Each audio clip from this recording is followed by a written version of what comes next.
Hey folks, I'll be back. Welcome back to the channel. Thank you for watching.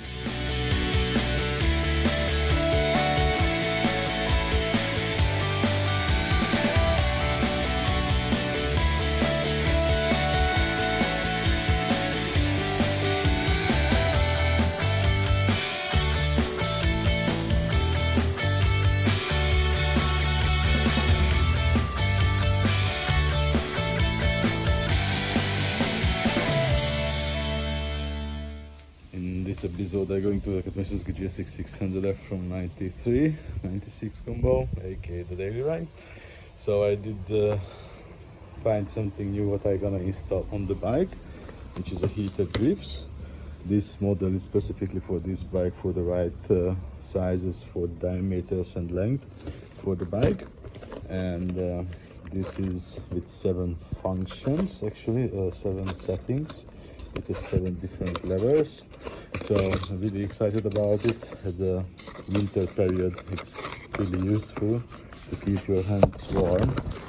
So these are the lights for the levers. It has an additional fuse just in case, so it's definitely not gonna cause any harm if it's damage or something to the rest of the bike system. And these are the differences. This is the gas side, this is the other side, and then some harnesses what I'm gonna hook up right directly to the battery. And yeah, luckily the new battery has additional 2 extra ports for this kind of specifications, so where I can connect it without trouble. And the other thing what I'm gonna find out yet, that should I gonna put it directly or should I hook up maybe with a switch with the additional wheel somehow to be sure it's off and the bike is off. But it's another question. So what I'm going to need to do first, remove the steering weights and the grips, and then the left side is the place of the harness. So there I'm gonna route back the cable to the battery as well. So the job starts. So I did take off the left side already, and I just open up the box now, and I see the console actually is gonna come on this side, but the cable, it seems to be a little bit short, so it's may not gonna reach the battery. But yeah, I'm gonna find a solution anyway for it. But first now I'm just gonna put back this one and then move to the right side. Here I have to take off the console as well, and the console are gonna come like this.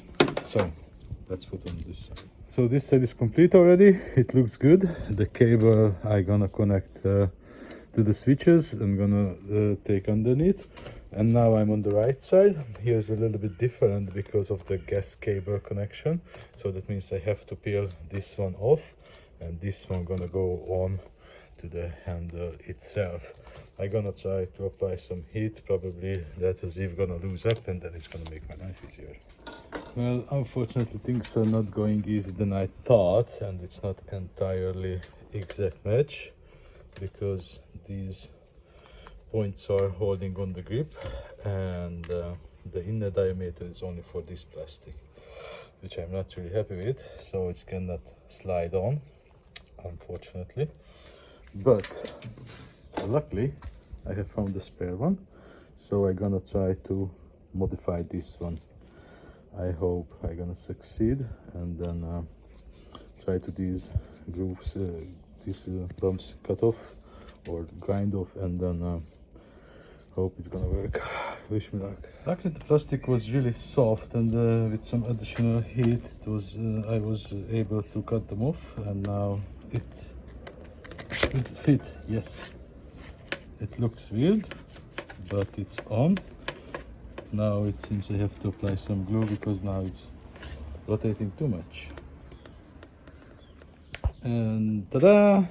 It's on. It looks a little bit weird obviously, but now it's rotating as it should. This is a good news, and now I just have to adjust the length of the cable for the rotation. And now the console is on as well, so what I'm missing only the cables. So I'm gonna get some zip tie to tie them to the switch cables and then give it to some power. Let's get it on. Now the grips are on, everything is on, and I did put together with the light. So when the lights are on, then the heater gonna work. And for that you're gonna need an ignition, and as you can see it's turned on. And yeah, it has only 5 settings, not 7, I was wrong. And I think this is how it goes. It's off. 1, 2, 3, 4, 5, and then the way back. Super excited. Does not feel any heat yet. I don't know how it should operate, but just in case, I'm gonna check the user manual and finalize the cables. So the manual is always useful, that's for sure. So actually, when you put it on, it's even recommended by the manufacturer to put it on an ignition. So do not put direct to the battery for the protection view. And actually, it has a voltage meter as well. Depends which light gonna light up. It's gonna shows what is the battery voltage, which is really good and useful. And these are the diagrams. So actually, when the heater is on, it's approximately like 5 minutes when it's gonna give some noticeable heat already, and the lowest is still like 60 degrees, so that's still quite high, I guess. So technically, when you put on, you swap it 1, 2, 3, 4, 5. It's gonna flash 3 times, and after starts the heating period. So that's quite simple actually. So yeah, that means then it's good to go. Now I just finalize the cables, put them away from the middle to do not stuck together with anything, and actually then it's good to go. So far so good. The grips are getting cozy, warm. The right side is a little bit warmer than the left, but still it's heating up, and this does not take too much from the battery as well. So far really happy. Of course, I'm gonna ride after an hour when my hand gonna go through from the window, so then I'm gonna notice the difference probably. So really happy with the result. The cables are hidden, so far so good. When I'm gonna replace the dash, I'm gonna make them a little bit better routing. But yeah, really happy with the result. So that's it for the episode, guys. Thank you for watching. If you liked it, see you in the next one. Bye bye.